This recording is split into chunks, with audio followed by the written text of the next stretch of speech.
I'm Mike Watson, CEO of the New Zealand Business Excellence Foundation. I'd like to talk to you a little bit about the work of the Foundation and also about the strategic management framework that we use to support New Zealand businesses. The mission of the Foundation is to enable New Zealand organisations to achieve world-class performance and results through the deployment of a world-class organisational improvement framework.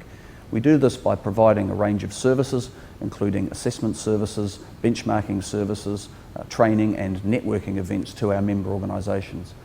The membership of the Foundation is open to all New Zealand organisations and includes a mix of public and private sector.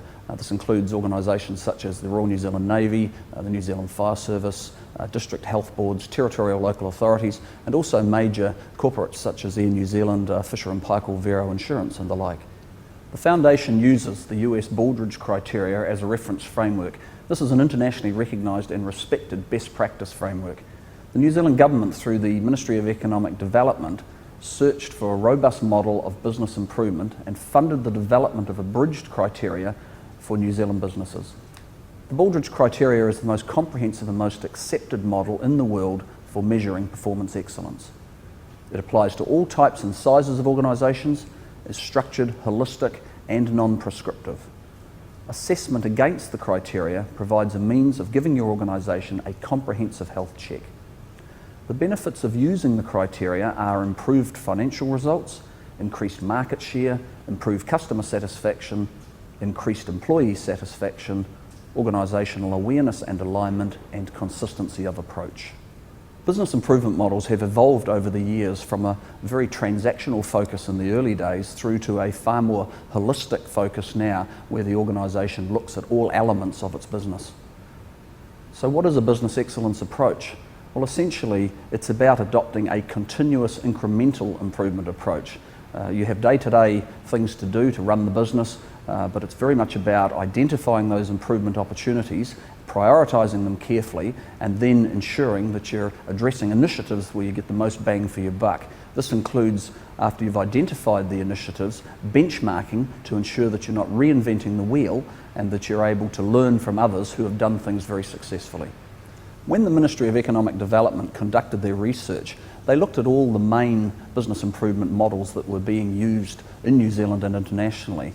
And what they found was very interesting in that these models all operate in tandem with each other, and you can use a variety of them rather than having to pick one model and stick with that. The Baldrige framework, of course, sits across the top, but like an umbrella framework, and allows all of these other frameworks to work in harmony with it. The Baldrige criteria reflects the common characteristics of world-class organisations. These are the behaviours of the top-performing organisations in the world. The framework itself is, as I mentioned earlier, holistic, it's generic, so it applies to different business types and sectors, but more importantly, it's non-prescriptive in that it doesn't tell you how to run your business. It's often called structured common sense. It asks all the important questions, but it leaves the business itself to determine what processes they should be using to meet their business needs. As an example, if you look at one of the key relationships between the criteria categories, we start with leadership, where we're looking to what the vision of the organisation is and what are the key objectives that you're trying to achieve. This then links to the strategic planning category, where it asks, how are you going to achieve this? What is your plan? Then it links to category 4, where it asks how you're going to track your progress through key performance indicators, measures, targets and the like. And then finally, how do you prove that this is all working via your business results? So where are you going? How are you going to get there? How are you going to track your progress? And how are you actually doing? Categories 1 to 6 of the criteria ask how you actually do things in the business. It talks about the business processes, and then the important thing is how you're actually doing in terms of business results. There's a very strong link between the processes of the business and how you do things, and are you getting the results that you want for the business. Self-assessment is a key element of the framework. It was originally designed as an assessment framework to give you a structured form of assessment via the criteria to allow you to identify organisational strengths and opportunities for improvement, which then have to be prioritised and then initiate improvement activities within the business. The assessment element is particularly important in that you need to put a stake in the ground as to where the business is at the moment, then using the international framework as something to strive for, as the goal, being world class. What the assessment does is it enables you to identify where the largest gaps are in order that you can start prioritising and initiating the improvement activities. As you can see, the assessment element is particularly important in terms of identifying where you are at the moment, putting a stake in the ground, so to speak, and then determining where you want to be in the future. The criteria itself acts as a best practice indicator of the levels of performance you might be striving for, and of course the assessment enables you to identify the gaps in the business to enable you to prioritise and begin improvement activities. Organisations use the criteria to regularly assess their business, but also to track their progress to make sure that they're actually getting some bang for their buck for their investment in business improvement activities. The Baldrige criteria is quite detailed and complicated for organisations initially starting the journey, and that's why the abridged versions have been developed. Organisations use the criteria to conduct regular assessments in order to track their progress on the journey to being world class. The Baldrige criteria is quite complicated and very detailed, and initially organisations should use one of the abridged criteria to get their feet wet, so to speak, then transitioning after time into the full international criteria. Business is very complex. There are an awful lot of processes within the various headings of the criteria. Leadership includes a focus on setting direction, performance expectations, accountabilities, mission, vision and values, and that type of thing. Strategic planning, planning development, planning deployment, action planning, customer and market focus. Who are your customers? How do you determine the requirements of those customers and the relative importance of those requirements? And more importantly, how do you determine you are meeting your customers' requirements? The Category 4, the information and analysis and knowledge base, is performance management of the organisation, knowledge management, the type of information and information systems to disseminate knowledge to staff and stakeholders. Human resources, the development of work and jobs and work systems, learning and development, health and safety.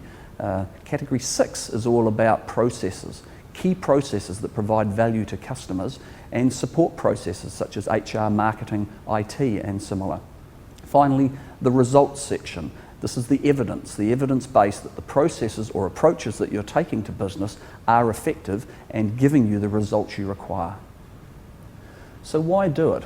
Well, survey data of organisations that are using the criteria, in particular key drivers influencing the decision to adopt the criteria, show that it's internationally proven to work and a guide to continuous improvement. The other part of the survey looks at the benefits of actually using the framework, benefits that have been experienced by member organisations, and in particular this shows improved business results and a clarity of direction in terms of business improvement. Organisations that have used the model with great success and have been actually judged to be world-class organisations include the New Zealand Aluminium Smelter, Vero Insurance and the Royal New Zealand Navy. Additionally, the New Zealand Fire Service are achieving extraordinarily good levels of performance. Illustrating the point that I made earlier about the ability to use the various frameworks in harmony, the New Zealand Aluminium Smelter has a very effective Lean Six Sigma program and have achieved some incredible results and savings over a period of years. They also have ISO accreditation, they have a balanced scorecard that works very effectively, but they use the Baldrige framework as an overarching framework for the business. Vero Insurance have achieved incredible results in terms of staff satisfaction and engagement, levels that we've not seen in New Zealand before. What you'd normally ask at this point is, has this translated through to business results? Very happy and engaged staff is one thing, but Vero Insurance have also achieved market preference at levels we've also not seen before. They have 3 times the market preference of their nearest competitor. The Royal New Zealand Navy have a vision to be the best small nation navy in the world, and essentially they achieved that in 2009. They have regularly assessed themselves to determine that they're making an improvement in the various areas of the criteria to make sure that they're getting return on the investment in their business excellence program. The New Zealand Fire Service has been using the criteria as a total organisational model for many years and achieving some tremendous results. a very large, complex organisation with nearly 10,000 employees, communication being a particular challenge to them, one that they are addressing extremely effectively. They are also, after all, the most trusted profession in New Zealand. So in summary, the fundamentals of running a successful organisation are the same, whether you're in the public service, private sector or not-for-profit. There is no better alternative to a structured, consistent approach to business improvement activities. Business improvement is not an add-on, this is just part of running a successful organisation. We would love to hear from you. Please don't hesitate to contact the Foundation for an obligation-free chat. Thank you.